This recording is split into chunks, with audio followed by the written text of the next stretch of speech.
10 medallas conseguidas, más el oro o plata de Carolina, más el oro o plata del baloncesto femenino que mañana va a disputar la final ante Estados Unidos, mañana 8:30, después de haber ganado anoche a la selección de Serbia en semifinales. Hoy la semifinal del baloncesto masculino, 8:30, España, Estados Unidos. Complicado, pero no imposible. Además, comienza hoy la competición, 12:30, golf, tercera ronda del torneo femenino, a la 1 atletismo, 50 kilómetros marcha. Ahí está Miguel Ángel López, Jesús Ángel García Bragado y José Ignacio Díaz. A las 2, piragüismo, eliminatoria de clasificación para las finales de mañana. Tenemos el K1 200 de Saúl Cravioto y el K4000 con Íñigo Peña, Óscar Carrera, Javier Hernández y Rodrigo Gemade. Hípica, salto individual, final con Sergio Álvarez Moya. Y a las 3, gimnasia rítmica, participa Carolina Rodríguez en el concurso individual. De esta madrugada, recordemos, medallas en taekwondo, plata para Eva Calvo y bronce para Joel González. Radio Nacional de España.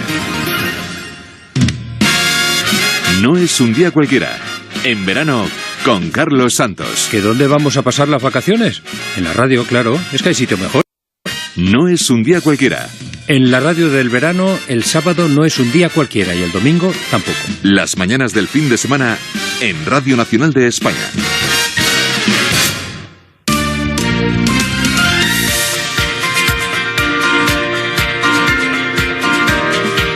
Las mañanas de Radio Nacional. Con Javier Capitán.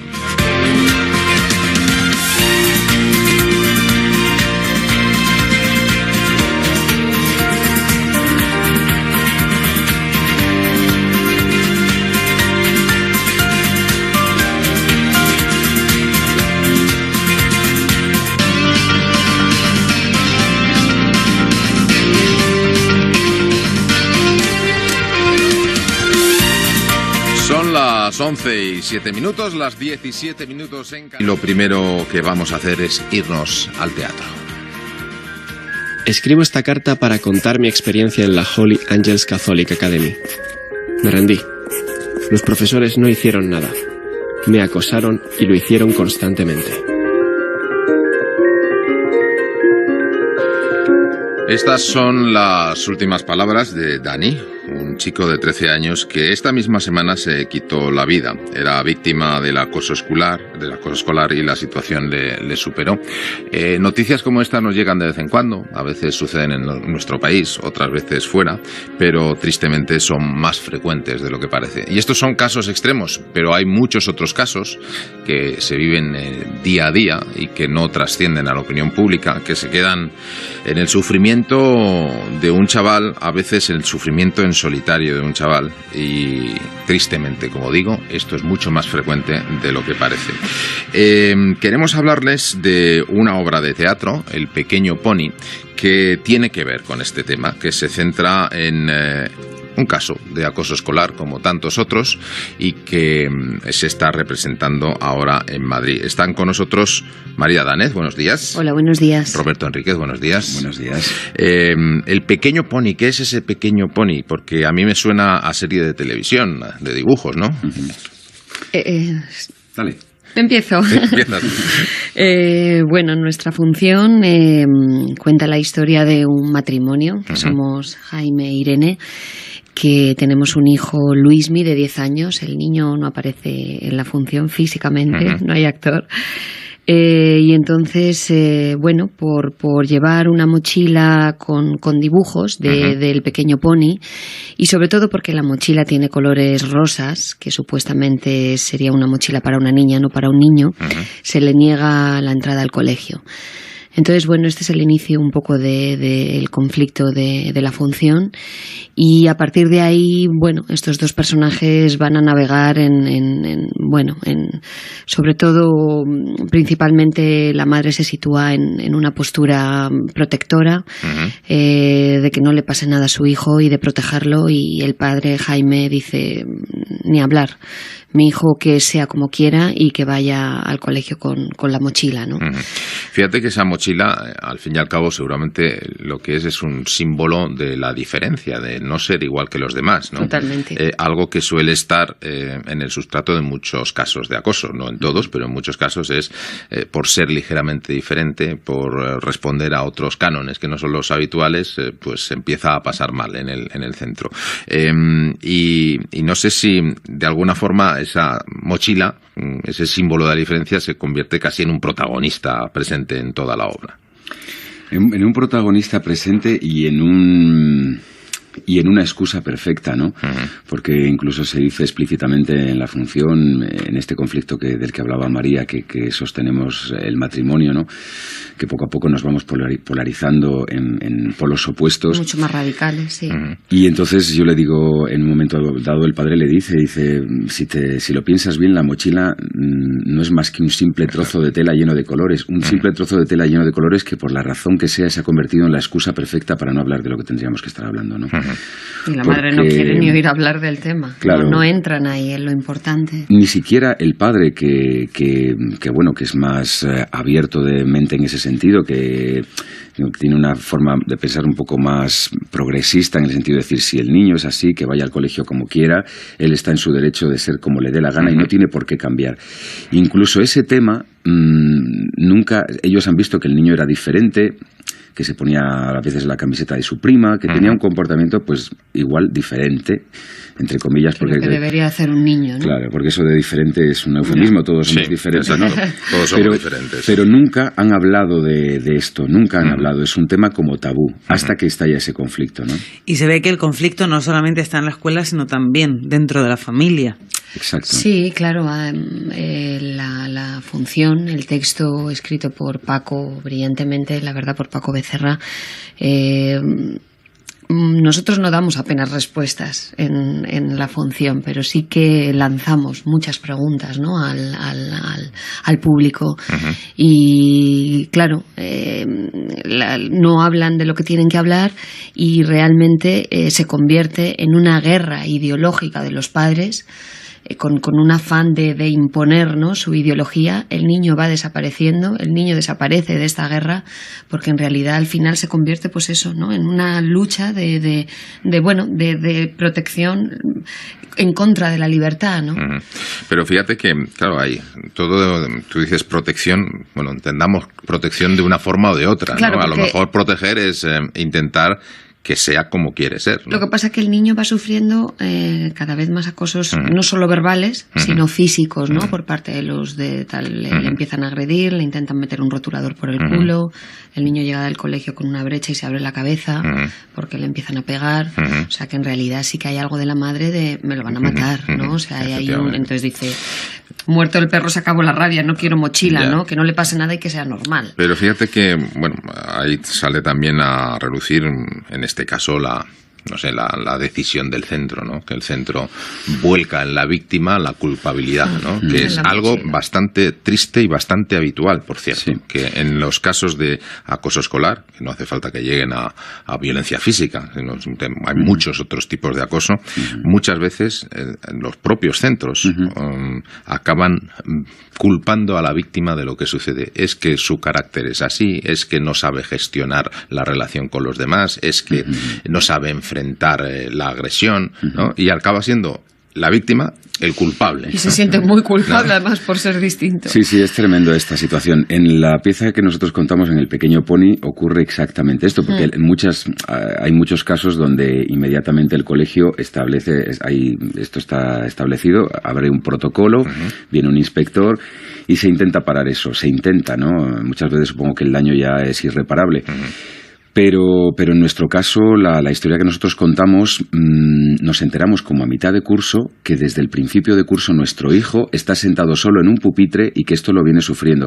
Lo que suele ocurrir con estos niños es un poco el mismo perfil que digo las mujeres maltratadas, porque es lo que las mujeres maltratadas es que silencian esta circunstancia, se avergüenzan, no le dicen a sus padres que todos les insultan, le pegan y lo suelen callar. Entonces él lo calla, pero el centro, que son como Los responsables, cuando tú como padre les pasas el testigo, ese tiempo les pertenece a ellos y son los que tienen que advertir cualquier anomalía.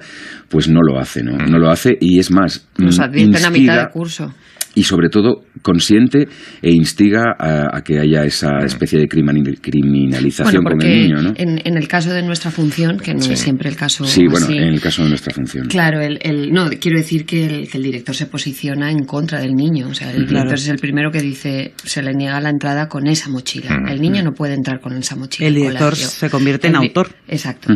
Pero bueno, fíjate que es seguramente un caso extremo, pero cuando uno habla con especialistas en este tema, casos con decisiones más veladas, pero tienden a ello. O sea, tiende a que la víctima muchas veces es culpabilizada de ser culpable de que le acosen o de que le maltraten, ¿no? Claro, de hecho esta función está inspirada por parte de Paco, del autor, que empezó a escribirla en el año 2012, porque él leyó una noticia que le impactó mucho, y es que en el año 2012 dos niños de colegios distintos en Carolina del Norte, Grayson Bruce y Michael Morones, se le negó la entrada por llevar una mochila de My Little Pony.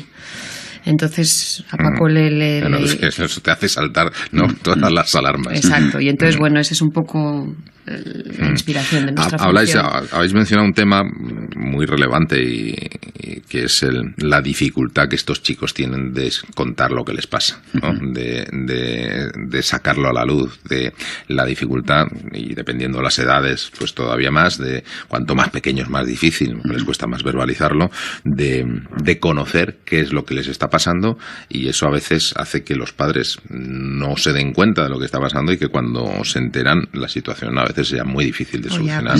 Sí. Sí, esto es así. Yo creo que además hay por parte de los niños maltratados, yo creo que es que hay un sentimiento que es terrible, que les paraliza, ¿no? Que yo creo que debe ser, por un lado, el sentido de culpabilidad y la vergüenza. Entonces, y el miedo, por otro lado, a que se les sigan pegando si los denuncian a los agresores. Yo creo que todo eso, ¿no? Es un cóctel que los paraliza, ¿no? Y los hace mantenerse en silencio. Nosotros que llevamos un pequeño pero buen periplo con la función, hemos hecho 9 bolos antes de entrar en Madrid. La última función fue una experiencia muy emocionante para todo el equipo del Pequeño Pony, porque después, en la función en Pamplona, hubo un encuentro con el público, donde se quedaron 300 personas. O sea, prácticamente todo el patio de butacas, y nos reunimos todos allí en el hall del teatro, y fue una experiencia increíble, ya no solo teatral, sino que de repente se generó allí un espacio de familias, madres, vinieron 2 asociaciones contra el bullying, y sobre todo muchas familias que estaban allí nos dieron las gracias y nos dijeron: gracias, porque no lo hablamos, no podemos hablarlo, nadie nos apoya, no sabemos dónde ir, ¿no? Entonces, bueno, vosotros los medios también os estáis haciendo eco de toda esa problemática, y parece que se está rompiendo, ¿no? Este silencio. Y eso es importante. Porque tristemente es una realidad mucho más habitual de lo que se dice, ¿no? Quiero decir, y seguramente si todos tiramos de memoria y nos ponemos en nuestro colegio, nos encontraremos siendo testigos, o a veces incluso participando activa o pasivamente en algún caso de algún chaval que, porque lo que fuera, ¿no? Recibía la presión del grupo, efectivamente. Nos dicen, es que ha pasado siempre. No, sí, claro. Ha pasado siempre. También se maltrataba a la mujer antes, siempre, ¿no? Toda la vida. El problema es que se le ha puesto nombre hace nada. Ese es el problema. Un poco con los casos de los niños estos, ¿no? Terribles de Madrid, uno que se suicidó también y se tiró por la ventana. Todo Para mí eso es lo más importante, ¿no? Yo quiero pensar en positivo, porque hace tiempo esto no existía. Luis, nuestro director, Luis Luque, utiliza recurrentemente una frase que es muy habitual, que todos le hemos oído. Bueno, esto son cosas de niños. Antaño se decía esto son cosas de niños, y ahora se le empieza a dar otra importancia y empieza a hacerse visible. Yo creo que eso es un paso de gigante, lo que hablabais antes.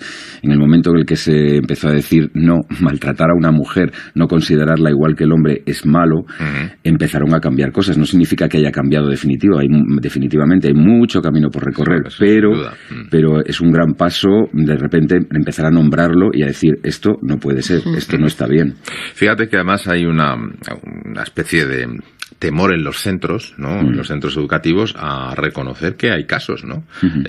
Y yo como padre me siento mucho más tranquilo si mi centro me dice aquí hay casos, pero tenemos un protocolo de actuación y hacemos esto cuando lo detectamos, a que me digan no pasa nada. Todo está en nuestro bien, centro no hay ni un solo caso de acoso, ¿no? Que es lo que de alguna forma intentan vender muchos centros, cuando esta realidad todos sabemos que sucede en todos los centros, y algunos les prestan atención y otros intentan taparlo.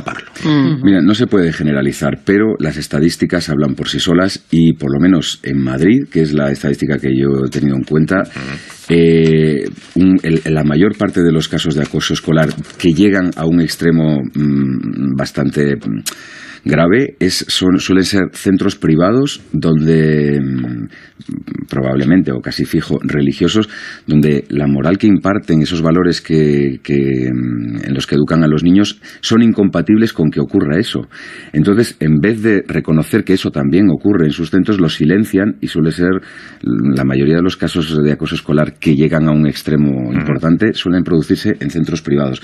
No significa que en los públicos no ocurra, pero en los públicos, por lo visto, por lo que hablan las estadísticas en Madrid, en concreto, abren inmediatamente un protocolo. Y en los centros religiosos hay algo, no es cargar la culpa solo contra los centros religiosos, pero entiendo que esto es bastante incompatible con los valores que imparten, entonces es normal que de alguna manera lo silencien. Otra cuestión, que se habla de bullying o de acoso escolar y a veces se cree que eso es simplemente violencia física, ¿no? Cuando ese es el porcentaje más reducido de los casos.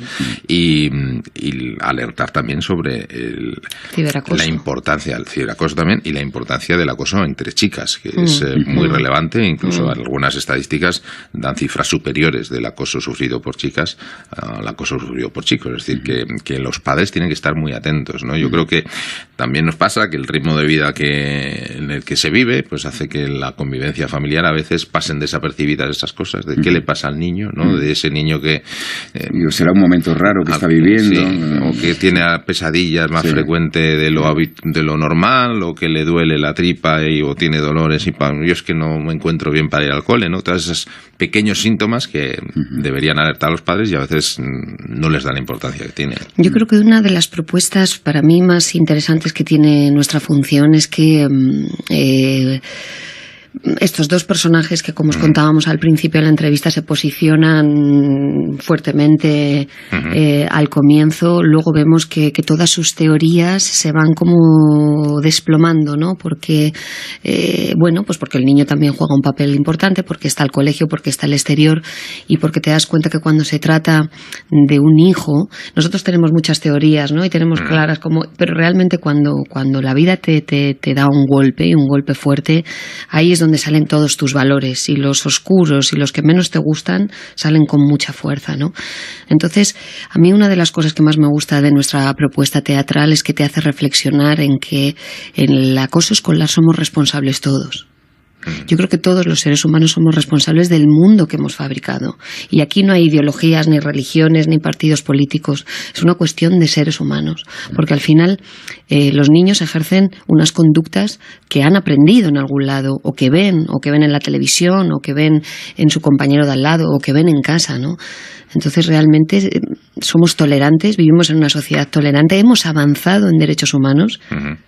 Se salvan a los bancos para que los países no se vayan a la destrucción, pero ¿en qué queda? ¿Cómo estamos los seres humanos? Y yo creo que esta es una reflexión muy interesante también, ¿no? Y es una reflexión sobre la violencia. Quiero decir que al final, cuando se da un caso de estos, el afectado no es solo el acosado, es el acosador y todo el grupo, ¿no? Todo el es decir, porque todo el grupo es partícipe de una situación, ¿no? Cuando hablábamos de la violencia en algunos sitios, decíamos, no, es que la gente mira para otro lado, ¿no? En el colegio, cuando hay acoso escolar, hay niños que miran para otro lado, hay niños que de alguna forma se unen al acoso para reforzar su presencia ante el líder acosador, pero el problema lo tiene el acosador, al que algo le pasa por comportarse así, el que es acosado, obviamente, la víctima, sin duda es quien más lo sufre, y luego el entorno, ¿no? que se acostumbra a convivir con unas situaciones hombre, sería muy bueno que los colegios no existieran, ¿no? Entonces es un problema de grupo. Pero los colegios es un reflejo de lo que pasa fuera.